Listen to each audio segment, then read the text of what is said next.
We're going to take a look at a type of poetry. Now, I want you to remember that poetry is not prose. Prose is like normal writing, what you see in stories, short stories, long stories, novels, that kind of thing. And prose is how you usually write to tell a story. Well, we've been working on poetry, so I think you understand that it does have a different look to it. And we're going to take a look at a type of poetry today that's totally different than the stuff that you've seen before. So we'll go ahead and begin. Remember, poetry is when you put something on the paper and you say, "This is my poem," but it's got to have that look. It's got to be using the poetic devices, like the red wheelbarrow. Just throwing poetry out there. So much depends upon a red wheelbarrow glazed with rainwater beside the white chicken. That's a typical poem that we've seen, just thrown out on the paper to see what it looks like. There's good poetry. There's bad poetry. There's all different kinds of poetry.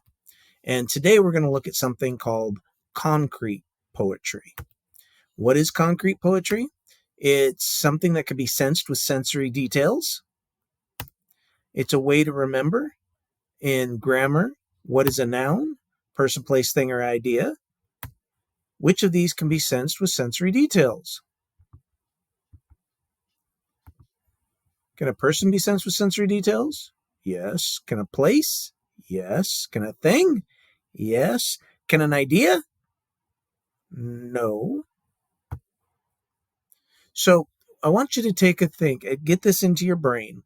Concrete is a person, place, or thing. You can touch them. Sensory details, touch, taste, smell.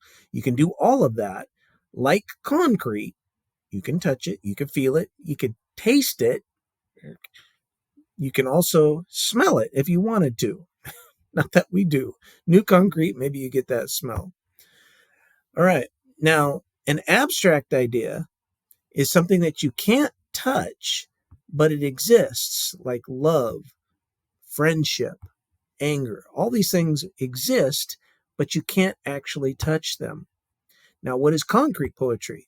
Concrete poetry is when you take the words of the poem and with the words, you create a picture.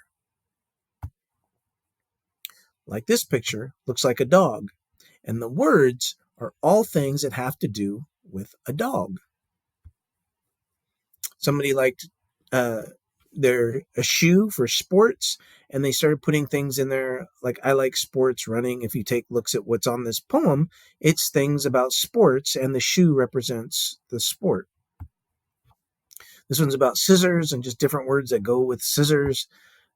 This one was a basketball and things that they talk about bouncing um, in shots and stuff like that. Somebody else did hot chocolate and they did it in the form of a cup. And as you can see, the words actually form the picture. And that's what concrete poetry is. I like this one. It's a guitar, and some of the words: vibrant memories plucked my mind, kind of fancy wording there.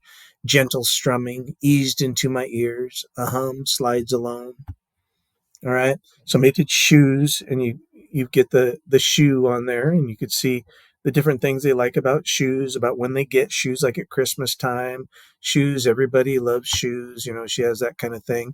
One person wanted to do a person, so they did themselves. And as you can see in the eyes, gypsy soul, and they outline things about themselves and did a personal one.